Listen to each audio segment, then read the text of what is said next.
नाज़िन हैदराबाद में corona virus की पखेड़ के रोकण लाइ लागू कयल लॉकडाउन ते इंतजामिया अमल दरामद कराए नाहे सघी। इन हवाले से अधिक तफ़सील ॿुधाइण जे लाइ असां वीडियो लिंक ते मौजूद आहे। हैदराबाद में मेहरा टीवी के रिपोर्टर अब्दुल रसूल चांडियो। जी अब्दुल रसूल, छा अपडेट्स आहिनि? जी हाँ, बिल्कुल। सिंधु हुकूमत तरफा सिंध के बेन शहर जी हैदराबाद में भी अॼु 3 ॾींहं बिस्मार्ट लॉकडाउन है, जैसे तो मजमूई तौर पर हैदराबाद शहर के 90 पाड़ा उन्हें मुकम्मल तौर पर सील किया वो है। पर जो सील कयल पाड़ा उन्हनि में मुख़्तलिफ़ जो कारोबार है वो तो बंद है, पर माण्हुनि जी जेका चुरपुर वारो अमल है वो जारी है, जैं सबब हैदराबाद शहर में लगायल जो स्मार्ट लॉकडाउन है वो मुकम्मल तौर पर फैलाव थी वो है।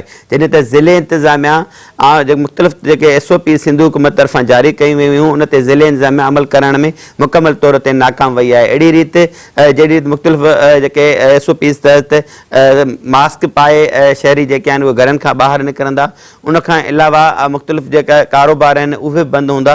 पर काफ़ी जो स्मार्ट लॉकडाउन जे में मद में आयल जो इलाक़ा उन्हनि में कारोबार पिण रुजत है, जैसे तो माण्हुनि जी जेका चुरपुर वारो अमल है वो मुकम्मल तौर पर जारी है। जो 3 ॾींहं है, 3 ॾींहं स्मार्ट लॉकडाउन वाली जेका सूरत हाल है वह है खारादार तारूं हणी मुख़्तलिफ़ जेके 90 पाड़ा सील किया विया आहिनि, उन दाख़िली तौर ख़ारिजी जेके रस्ता आहिनि उहे सील किया विया आहिनि, पर उन्हनि अंदरि जेका माण्हुनि जी चहल पहल है उहा अञा ताईं जारी है। ज़िले इंतजामिया तरफा जेके जारी कयल SOPs आहिनि उन्हनि ते अमल करण में मुकम्मल तौर पर नाकाम वही है। जैसे तो हैदराबाद ज़िले इंतजामिया तोड़े हैदराबाद पुलिस जेका है उन्हनि जी मुकम्मल तौर पर नाकामी है, जैं सब कोरोना के केसनि में इंतहाई इजाफो थी रहियो है। तो हैदराबाद सिविल अस्पताल हैदराबाद के आइसोलेशन वार्ड में पिण कश्मीर जो रहवासी 55 वरह जो असगर अब्बास पिण फौत थो है, जैं सबब इन वक्त हैदराबाद में मजमूई तौर पर कोरोना वायरस सबब फौतन जो अंग है वो 42 थी विया है। उन अलावा 1700 का वधिक जेके मुतासर आहिनि कोरोना के केस आहिनि उहे पिण साम्हूं अची विया आहिनि, जॾहिं त एक्टिव जेके केस आहिनि